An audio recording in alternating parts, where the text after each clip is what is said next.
Hello everyone and welcome back to our channel. In today's tutorial, I'm going to show you how to fix the account under reviewed issue on Coinbase in 2026. Are you seeing account under review on Coinbase? Here's what it means and how to resolve it.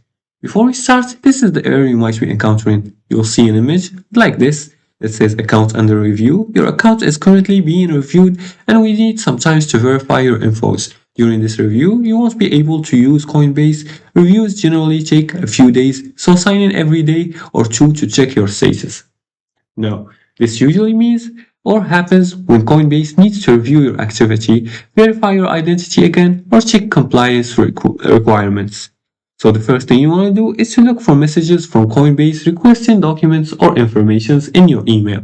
You're just going to go to your email inbox and check for emails coming from the Coinbase email.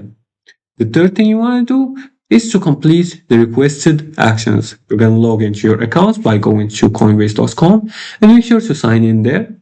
And there, you're going to follow any prompts asking for updated ID verification. Now, when you do that, you're going to verify your recent activity. If made unusual transactions or logged in from new locations, this may trigger a review. Verify the recent activity. And also wait patiently. Account reviews can take a few days depending on the case. Also, if there's no update after several business days, submit a support request. And also avoid creating a new account. This can complicate the review process further. And that's it. That's how you fix the account under review message on Coinbase in 2026. And if you like this video and found this helpful, please like and subscribe and leave a comment below the video if you have furthermore questions about this topic. Thanks for watching and see you again in the next tutorial.